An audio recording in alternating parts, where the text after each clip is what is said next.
I've been slacking with all these cut content and other ReZero and even Tensura, you know, review analysis videos. But hey, we back. Echidnut got us 2 videos, right? We're gonna watch episode 1 and 2 and his, I guess, overall thoughts about this new season. Episode 1. First, let's get it. ReZero Season 4 is finally here. I'm back from the store with my milk, and I'm ready to experience the craziest anime season of all time.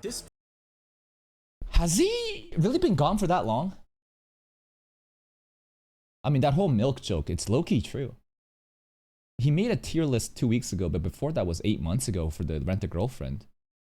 Dude, I don't understand why he doesn't do content creation like full-time.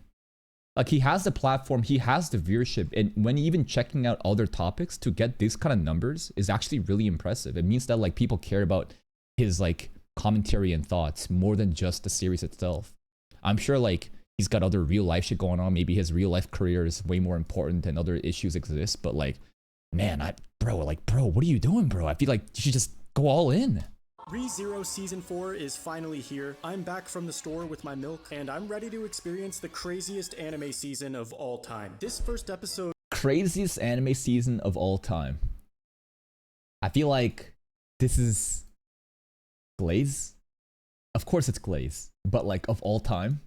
Is season 4? Is arc 6 content really that insane? They blowing this shit out of proportion. It wasn't really the start of Season 4 though. It was more like a transition from the end of Season 3. Kind of just wrapping up all the loose ends and Pristella and setting us up for the insane roller coaster of a brainfuck we're about to embark upon. I have to talk about the new opening as well. It's by far the best. The first episode definitely was like a transition, right? It's not really season 4 content. It's like wrapping up season 3. And that's what happens again when you're trying to end off season 3 in such a hype cliffhanger. Who is Julius? What the hell, right? And that's what happens, man. It's not a big deal. Opening ReZero's ever had, and there's a lot of analysis we can do too. It does spoil some character designs and hints at a couple things, but I'll give a warning before I go there. Sure. Anyway, the season opens by showing us the aftermath of season 3.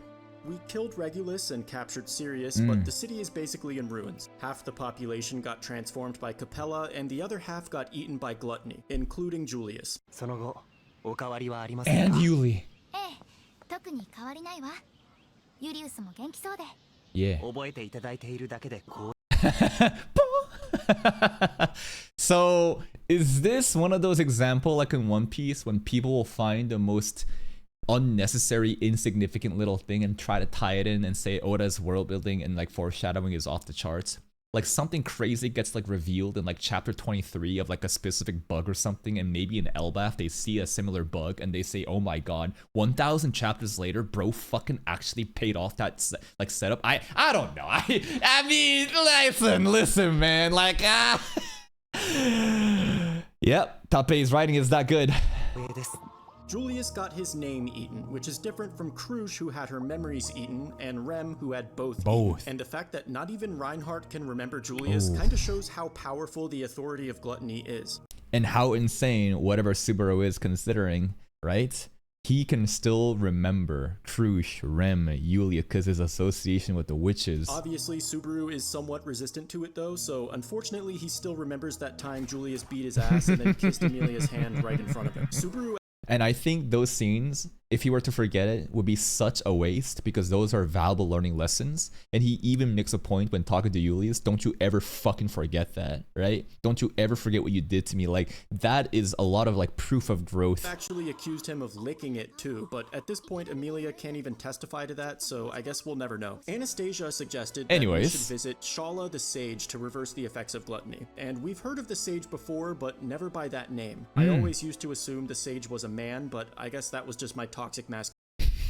Well, the Sage also, and like the coins and the different, visuals, it was like a literal like Gandalf figure, Who would have ever thought that the Sage is gonna be a waifu in fucking bikini thongs, Like no one did. In the new opening though, there's only... Right there. We got him, ladies and gentlemen. So, at the end of episode 2, someone's sniping Subaru. I thought it was Reed because of the chopstick-like projectiles being shot, but it looked more like needles. And Reed, technically, in the trailers, it looks like he is in some like Book of the Dead, Library of the Dead. It seems to be a different dimension that you can only go through, and it's not like the real world or something, right? So this right here, SHAULA is sniping Subaru most likely, but why? Why is she doing it? Why is she saying, found you, got you? Though there's only one new female character featured prominently, so we can assume this is what SHAULA. Imagine it's because Subaru also is a Sage candidate. Because that's cut content that was revealed by the Witch of Sloth, right? I think in the Tea Party scenes. And SHAULA basically is trying to get rid of competition because she wants to be the Sage. I don't know. Looks like. And I would love to tell you my thoughts on what SHAULA looks like, but I really need this video to stay monetized, so I'll just say, if she ran me over with her car, I would ask her to put it in reverse and do it again. Anyway, the three heroes, the Sage, the Dragon, and the Sword Saint, were the ones who defeated Satella 400 years ago, so we can assume that the Sage is incredibly powerful. The witches in Season 2 also referred to Subaru as a Sage there it is! Whatever that means. Anastasia describes the— What is that? It's a candidate to be a Sage. It's that simple. Are there other candidates? Probably. How do you then pass to become a Sage? Maybe this is it. Maybe this entire arc, whatever SHAULA is doing right now, even shooting at us, is like a trial. Are you worthy enough to actually take my Sage title? Is that it? Sage as the keeper of knowledge who foresees everything that will ever be. So she's also probably very intelligent and wise, which honestly sounds more like a description of Echidna than anyone else. Which brings me to that weird situation with Anastasia. As we saw last season, Anastasia was acting different and using magic even though she's not supposed to be able to do that. Some people thought she was Capella, but it turns out she's just being possessed by a scarf with the same name as Best Girl. Back in the day, Echidna created a lot of artificial spirits for various purposes, Beatrice also being one of them. That's why Byako's eyes have butterflies in them. It's because her design was made by Echidna, right after she watched Hunter x Hunter. But yeah, whoa, that design is too close. After she watched That is really similar. I guess it is kind of like a trope, this overall, you know, design. Hunter x Hunter. But yeah, Anastasia's fox thing is just another one of Echidna's experiments from 400 years ago. It's not the revival of Best Girl, although she is revived. If you missed my Season 2 cut content video, Echidna did revive in the very last chapter of Season 2. She's currently walking around in the form of Ryuzu, but that has nothing to do with this Anastasia situation. Which is so crazy that they'll never even talk about that, because I guess they have no plans on introducing that into the anime story, but like that's happening right now, Project Omega. Also, if we think back to Season 3, one of Capella's demands was to hand over the artificial spirit. At the time, we thought they wanted Beatrice, but they could— True. It could now be talking about Echidna. Could have been talking about this one instead. I thought it was funny how Julius made fun of Subaru for being kinda sus with the young girls, and Subaru's like, no, I don't even talk to any young girls. Ah, I see why they call you the little girl user, the lollymancer. Well, Petra's old enough now, I guess, and Betty is a couple hundred years old. And then immediately recruits Meili to his team. Meili is a cold-blooded assassin that also happens to play with plushies and is a little girl. He should theoretically help out a lot though, because apparently the desert is a den for demon beasts and Meili's power allows her to control them, so that should take care of that part of the puzzle. But that was a lie, because like the bears, the Oiran bears were unable to be controlled. Now apparently her power has issues where you have to be able to be like a higher level or something. Like you can't control all of them easily. Which then is like, wait, so what about the Guilty Low in Season 2? I just feel like that Guilty Low is a higher level than the Oiran Bears in terms of power scaling, because the Guilty Low I just feel like is so crazy. What? Maybe the Guilty Low was just running chaos. It wasn't listening to any orders. Maybe simply just brought it here and baited it, but anyways. Though in literally all the trailers we see them fighting the demon beasts anyway, so I don't know. I think we all know why Subaru invited her. By the way, if this video gets 1K... I hope that... I don't know, I just feel like I saw some stuff happening in Season 1 where Subaru was using his... he's leaking his secrets, in which then the Witch's Miasma swells up, it spikes, and then a bunch of mobbies show up. But I thought that could be done then to have Meili control that new mob. And I was like, this would be a cool combo, but I don't know if they're ever going to do that. I will open the Strait of Hormuz. Anyway, we learned that this Pleiades watchtower... Did it reach 1,000? God damn! 1,000 likes my ass, bro. You fucking 10x this shit. I will open the Strait of Hormuz. Anyway, we learn that this Pleiades watchtower we keep seeing was actually built to guard the sealed Witch of Envy, making this the closest we'll ever be to the physical body of the witch. Remember, the three heroes couldn't kill her. They defeated her, but weren't able to actually kill her, so they had to seal her instead, and then they built the Sage's watchtower to guard her body. And apparently, I'm gonna assume the seal is in the watchtower then? It can't be in a random desert outpost nearby, right? It has to be somewhere within the watchtower, I'd imagine. they built the Sage's watchtower to guard Imagine it's in the sky. That'd be crazy. her body. And apparently not even Reinhardt was able to make it to the tower. He attempted it once, but no matter how far he traveled, he didn't actually get any closer to the tower. So there's some kind of spell Yo, that bird. or barrier that keeps people away. Kinda like your BO at anime conventions. Garfield reuniting with I honestly can't relate because as a Korean person with specific genetics, I don't really have body odor. Anyone else can relate to that? Dude, I didn't understand what the point of deodorant was when everyone used deodorant in high school, and I was like, why are you using this? What is this? And it's just like, it's to place it on your armpits after PE class because you get sweaty and it smells. And I'm like, what? My sweat doesn't smell like that. his mom was a really touching scene. I may have teared up a little bit. At first though, I thought it was kinda weird how we didn't get much of a reaction from his mom seeing her son again after all these But then, you know, she's a little slow, plus memory loss. years, but I completely forgot that she lost her memories, so that was a bit confusing for me at first. Unfortunately, that's the last we'll see of Garfield. He dies off screen right after this episode, so no, I'm just kidding. He's just not really part of this arc. This is our main It's fine. Garfield pulled the fuck up in season 3, right? The Kurgan fight, he's just done more than enough for me. Garfield can take a rest for this season. squad. And the mom stuff, it was really nice. That was a very nice way to end up season 1. Just nice way to tie in everything. And Mimi, man, no one's recognizing Mimi. Mimi was the one that set it up. Mimi is so emotionally intelligent. For the season right here, so get comfortable with these guys. Julius did drop a pretty deep question this episode. What's more painful, forgetting everything or being forgotten?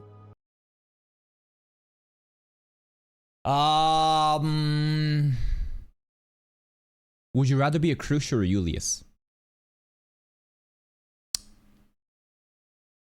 It's a very subjective thing, but instinctively, I feel like it's better being Julius because you know yourself. You know who you are. Who cares if other people don't know you? You can still establish new relationship. You know yourself, identity. That's my, win condition, right? It's that I know who I am. I know who my identity is. And it doesn't matter if people have forgotten. They will simply remember as I continue to prove them who I am. But if I'm Krush, there's a very interesting way where she doesn't know. Everyone else knows. So it's kind of weird where she doesn't know what she lost. So there is a bit of like ignorance is bliss there. Do you know what I'm saying? So while Julius feels the pain of other people not knowing who he is, Krush doesn't even feel that pain. Instead, there's a gap and a little bit of like unsettling and a weird feeling of like there's this expectation for me to be somebody, but I don't even know who that is, right? So it's a very subjective thing, and I get it why people would say being Julius is more suffering because again, it's the whole, you know, he knows who he is, but no one else does. While Krush doesn't even know that because of ignorance. I go with the Julius part.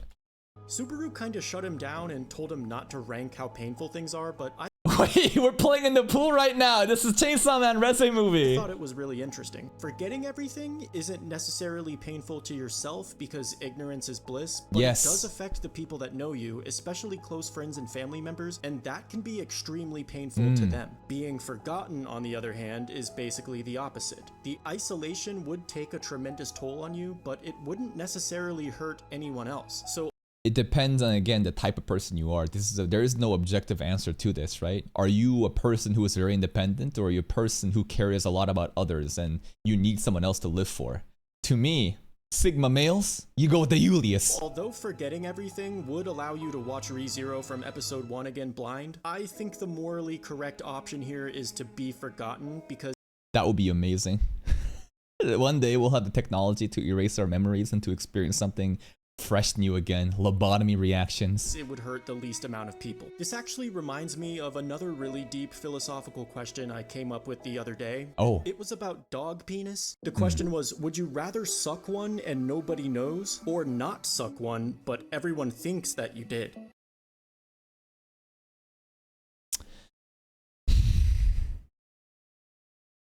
Well, again, right? What do you care? Do you care about yourself or do you care about the opinions of others, right? Because again, you see the two dichotomy here. Yeah, the joke is ridiculous, but again, it's the same thing, right? No one knows versus everyone knows you did. So what do you care about?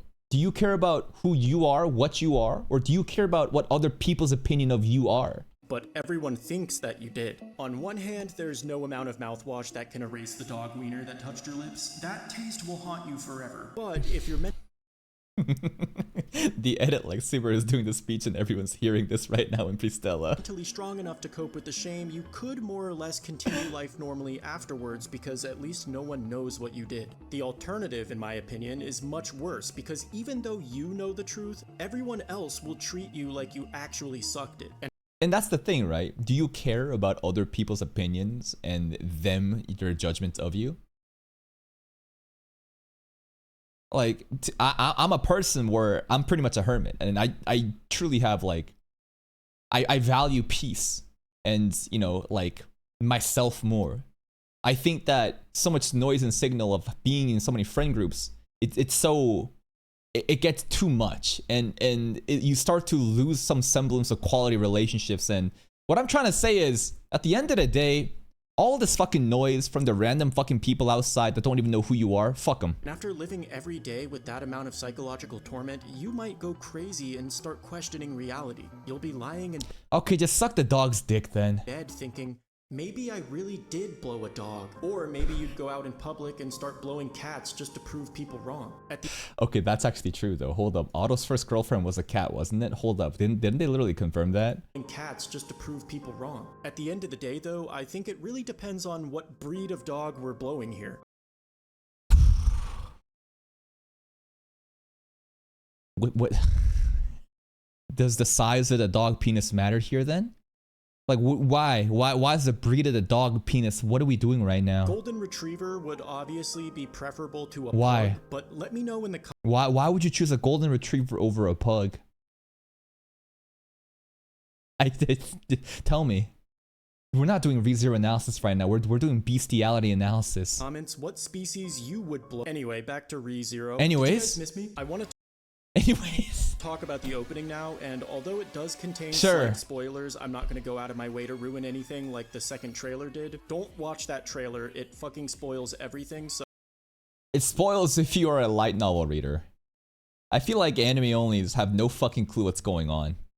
And if you do, you're just a genius, man. You are so wise and smarter than everyone else, and I wish I wasn't you, because then I can't experience for the first time.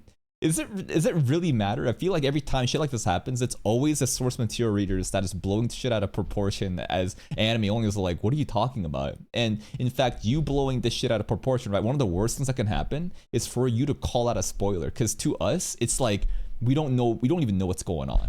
It just goes over our heads. And as soon as you say, oh my god, that was a spoiler, then you're like, ah, shit.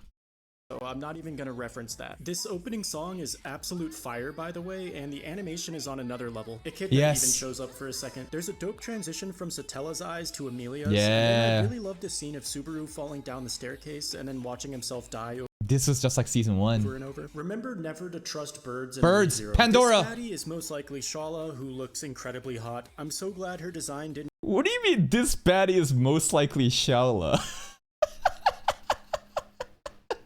Bro, talking like an anime only. get censored, which, by the way, is the exact same color pattern as Subaru's tracksuit. Yeah, and she's like a fan in the trailers, right? She's like hugging him and glazing him. What exactly does this mean? I don't know. Or do I? If we look at the pearls, 6 stars. 1, 2, 3, 4, 5, 6. I was just looking for, but like Pleiades, right? What's it called? The witches, right? 7 sins, but you know, but there's also like what? The rule of 6 and 7, it's important, man.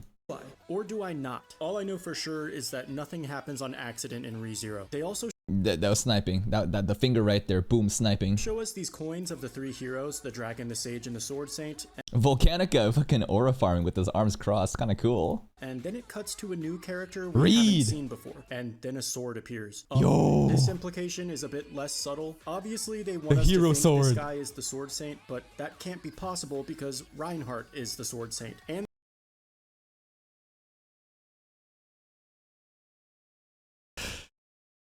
I'm just amazed at Andy News's ability to LARP as an anime only right now to prevent spoilers. Because obviously he knows, but like, he can't just say it, you know what I mean? So it's like, guys, who could this be? But we already have a sword thing. The original one died 400 years ago. And I think the reason oh, sorry, Echidnut, sorry. His death last season made it pretty clear that there can only be one sword saint at a time. This guy does look like he's related to them though, especially when yeah, the red eyes, sorry, the red hair. Consider that so far, every red-haired character in the past 3 seasons of the anime has Astrea. been Astrea. We also get a quick peek at the dragon, and then a female character's hand. Reflection. Now, I don't know whose hand this is. If it was a foot, I could tell you immediately. But I'm just gonna go off on a limb here and say it's not Ricardo. This book here, shout out to Ricardo, also benched for this season. Also shout outs to his sacrifice of his arms. I believe the translation is just a page from the first volume of the light novel, but I read that on Twitter, so who knows if it's true. Really? If it is, that's a cool little Easter egg. Or not. The interesting part is this frame, where the number of books on the floor does have a significant meaning that What? I'm not gonna count the fucking books. I don't feel comfortable spoiling, but if you want to ask about it in the comments, I can reply and tell you. This. Are you serious? Are you serious? That's so annoying. 1, 2, 3, 4, 5, 6, 7, 8, 9, 10, 11, 12, 13, 14, 15, 16, 17. 18, 19, 20, 21, 22, 23, 24, 25, 26, 27, 28, 29, 30, 31, 32, 33, 34, 35, 36, 37, 38, 39, 40, 41, 42, 43, 44, 45, 46, 47. Did I count it right? Why did I count it? What does it mean? 40 something. 46? 40 something. Don't feel comfortable. It could be the amount of time he dies though. Yeah. If you think about like a number in that range, right? 40 something. Like what could that mean?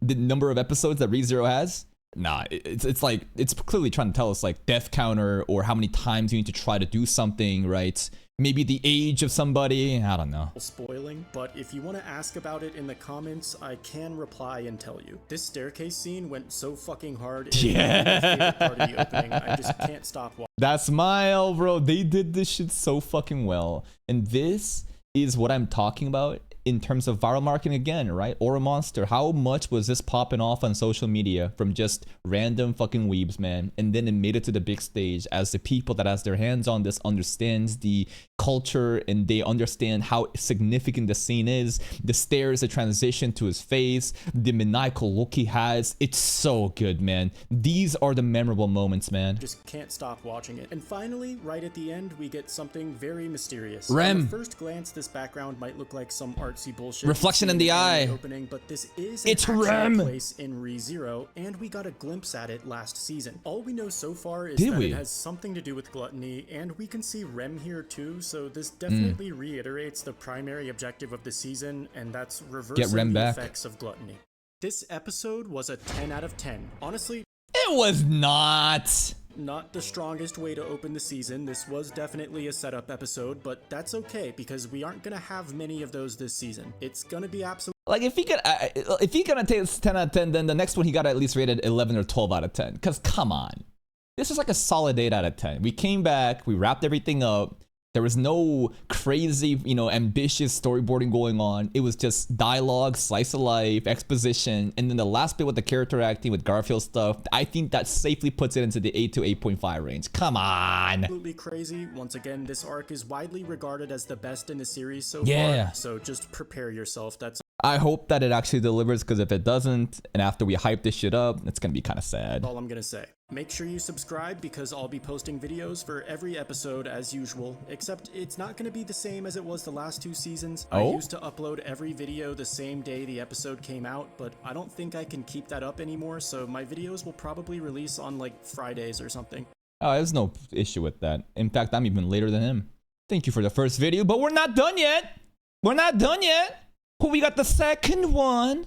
Here we go. Happy ReZero Day, everyone. This Yo. episode was fucking awesome. We're finally getting into one of the best arcs ever in anime history, and we're left with some pretty big questions too. What just happened to our characters at the end of the episode? Where did they go? Can they even survive that? Who is the sniper bitch? Why is she SHAULA. targeting Subaru? And most importantly, did she even know that today was Patrash's birthday? And also, why did Yeah, it was Patrash's birthday, man. she say, "I found you"? Because that Because he is Subaru, and he's a sage candidate. And she glazes him. And I think she is testing him to see if he can be the next sage. I don't know. She's been around for 400 years, right? She's old as fuck. Subaru's a sage candidate. This whole entire thing feels like a test or like a trial, does it not? kinda sounds like she's been looking for, or at least expecting, Subaru. I will tell you guys a little secret. Next week's episode is about to be absolutely insane. I can't fucking wait for episode 3. It's one of the craziest episodes ReZero will ever have, but Really? Am I ready for this? Like more than like... I think if people talk about the craziest episode of ReZero ever had, it's gonna be like episode 1. Sorry, season 1, like episode 15, you know? I think the Reinhardt versus Elsa in the beginning in episode 3 was also fucking crazy, right? For sure. But already? We're going in? I'm not gonna spoil anything. This episode was a 10 out of 10. I think No! That you are disrespecting this episode if you call it a 10 out of 10, because last episode was also a 10 out of 10, and the comparison between the two, there's a clear gap. No, that's disrespectful, Glaze. You have to call it 12 out of 10 the or lower the first episode score. highlight for me, other than Emilia's hips, was probably Subaru's first death of the season, and just how sudden that was. Yeah. Normally he suffers a lot when he dies, but this time his head just pops like a pizza roll in the microwave. How kind of SHAULA to give us such a merciless death, you know? Barely giving him Sorry, what's it called? Merciful death, painless death. any time to react or process what just happened. And the whoa, don't put your fucking dick in that. And the craziest thing again is what? The time of when we die and when we spawn, and how little there is to react or think, right? That's really difficult. It reminded me of season 3 stuff with Sirius, right? We die and there's no fucking time, and Sirius is about to do the thing again. It's just like, bro, give me some time to think. Gore and animation this episode were absolutely fucked up. Yeah, very gory. The monster design's so good, right? The overall comp during Desert Time too, it was so good. But the monster design gore, oh my god, it's so gory. It's so just like bloody. It's nasty. I love it. Absolutely fucked up. Look at Patrash right there, man. Oh god, that poor girl. And we got the return of some of those classic season 1 Yeah. soundtracks. Watching Beatrice die was eerie how sudden it was, how she was just there 1 second and gone the next. You can Don't leave Betty alone too. That actually hit. And it just disappears into like spirit fragments of Mana or whatever. Just like how she died when, you know, she got stabbed by Elsa in season 2. on the next. You can tell whatever kind of magic this enemy's using is incredibly strong because it was able to penetrate Emilia's ice walls, but luckily it wasn't strong enough to penetrate EMP. Gay bulge. This is a new spell Beatrice and Subaru formulated that nullifies mana in its vicinity. But let's talk about some cut content for a minute. ReZero is generally pretty good about cut content, at least compared to other anime. It's typically just dialogue most of the time, but this episode did cut one of my favorite scenes. And I get why they did it. The scene wasn't essential to the plot or anything, but I just thought it was a really creative, emotional use of Subaru's power. As we know, Subaru is Oh, people were saying that they he used that power to wipe away Byaku's tears. incompatible with his authority of sloth, making his use of it incredibly taxing on his body. And because we don't get to see it very often, that makes it a lot more impactful when he does use it. This episode, while And now he uses it back-to-back episodes. You know, like episode 2 we used it, and based on episode 3 trailer, right? He's using it again. Subaru was dying next to Beatrice, his final thoughts were that he couldn't stand to see her cry, and the least he could do was wipe away her tears. Except Dude, they should have added that scene. What the fuck? Why did they skip it? in his condition, he wasn't able to move any part of his body. So, as he's fading away, he summons the unseen hand and uses that to wipe her tears away. And while this was still an extremely well done emotional scene, I thought the use of Subaru's authority here would have made it better, and I was a bit disappointed that they cut it. Also, That is an L. I think that's a key moment that would actually add on to the emotional wreckage that's happening with Byaku and Subaru here, right? But maybe they thought adding that would kind of inflate or drag on this scene when the whole point was such a subtle, such a fast kill. Bang, bang, done. No soundtrack was playing either in that scene too. It was just so abrupt. So yeah, I guess that's what it is. And I was a bit disappointed that they cut it. Also, you know how Subaru always like takes damage when he uses his authority? Well, this time that didn't happen. In the novel, it said that the witch factor was glad to be used. I'm actually not sure why that is, but Bro's glad? Why is he glad? Has he reached some sort of mastery with the authority of gluttony? At this point, we should be aware that I think he has the authority of greed too after he defeated Regulus. We just haven't really seen it manifest. But if you've seen it, right? How did he get gluttony? Sorry, how did he get, you know, holy shit. Betrygge som konti. What was that again? Whoa. My brain's not working right now. Tied this ne. Sloth. Yeah. Whoa. Anyways, he has sloth, and he should have greed now, I think. Novel, it said that the witch factor was glad to be used. I'm actually not sure why that is, but I think it might have something to do with getting revenge on Regulus last season. I could be totally wrong though. Anyway. Maybe it's because we put Sirius down. Okay, so the idea is, if we looked at the cut content and some slice of life stuff between Sirius and Betelgeuse, it sounds like Sirius was really just stalking him, and he was annoyed. She would like eat his food too, apparently, right? So by taking us serious like that, Betelgeuse is like, oh, thank fucking God you got rid of this crazy ass bitch, bro. Thank you. And now I'm gonna help you out. Like, that's the idea. I loved the directing this episode, like how they showed the sage depicted on a coin as Subaru was leaving the tavern, and that is not SHAULA though, you know? This is again like that Gandalf figure. This is not a waifu in a fucking bikini outfit. Also just the beautiful shots of Emilia's makeshift igloo campsites were that was nice too. As well. I also liked how Julius still maintained his contracts. What I really enjoyed too, again, is the sand part, the movement in the sand and how difficult it is to use these grainy sand visuals to portray a sandstorm happening, yet the visuals are still strong and it made sense. With the lesser spirits, even though they forgot him. And Julius is like that, in case you forgot. His spirits were only half his power. His swordsmanship is still elite. Melee was pretty badass this episode too, although her divine protection doesn't— Yo, playing Francesca Prelati soundtrack for Melee goes hard.